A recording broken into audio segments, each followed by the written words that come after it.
texte numéro 4.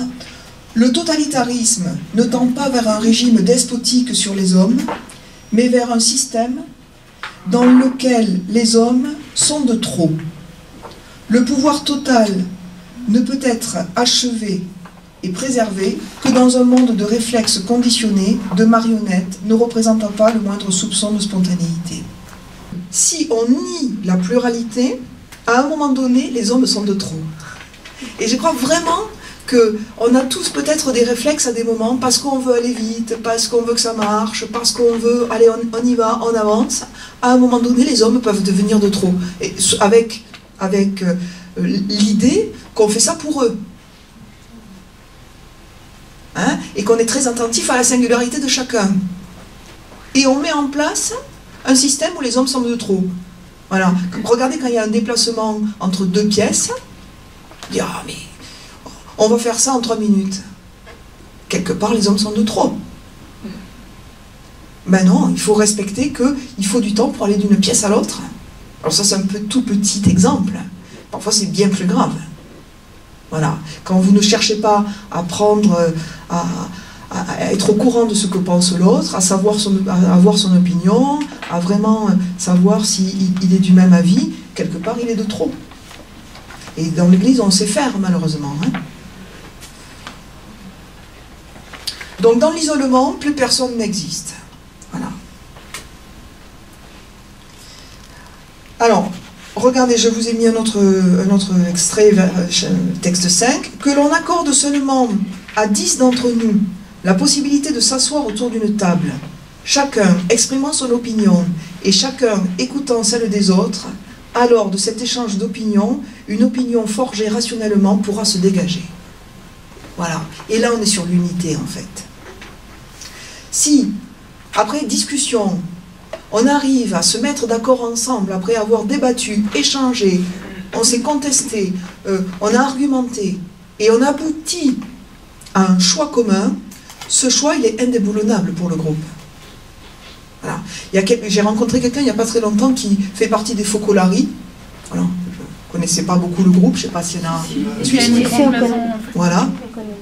Et la personne, donc je ne connais pas les Focolari, mais la personne m'expliquait qu'ils se réunissaient régulièrement et qu'ils débattaient. Et voilà, c'était exactement ça qu'elle disait. Elle disait, on débat, et quand à la fin de la soirée, on arrive à une opinion commune, elle est d'une conviction énorme, cette opinion. Elle est d'une force énorme. Parce qu'elle a été malaxée, elle a été discutée, et si on y adhère, mais pleinement. Pleinement. Voilà. Elle est là, c'est du solide. Alors, pour finir, je vais quand même un peu vite. Hein. Je vous ai mis un texte que vous connaissez peut-être aussi. C'est un texte qui n'est pas d'Hannah Arendt, qui est d'un pasteur qui a subi la Seconde Guerre mondiale aussi, et qui dit des choses assez fortes finalement sur ce qui se joue dans la pluralité. Hein. Quand ils sont venus chercher les communistes, je n'ai rien dit, je n'étais pas communiste. Quand ils sont venus chercher les syndicalistes, je n'ai rien dit, je n'étais pas syndicaliste.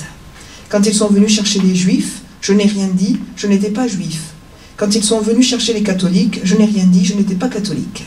Puis ils sont venus me chercher, il ne restait personne pour protester. Voilà. Ça m'a semblé intéressant. C'est une autre version de la pluralité. Voilà. Si je pars du principe que je n'ai pas à m'occuper de l'autre, que je n'ai pas à faire attention à l'autre parce qu'il est différent, au fond, moi-même, je n'existe pas. Voilà.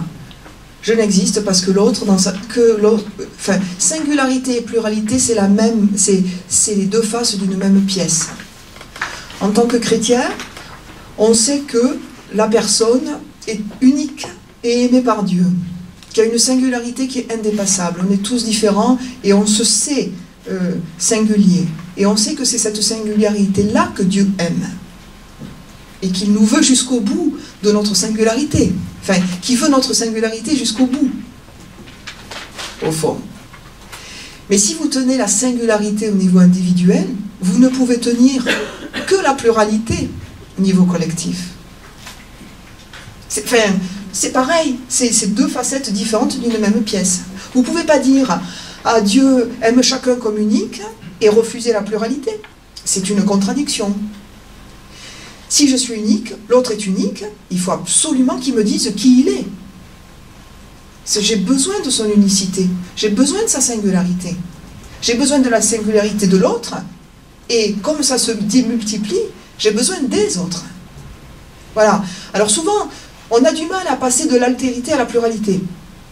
Dans un face-à-face, on comprend que c'est intéressant que l'autre soit autre. Mais de là à concevoir qu'on est toujours au pluriel, et que j'ai besoin pas que de l'autre, mais des autres, en même temps, ça c'est plus compliqué.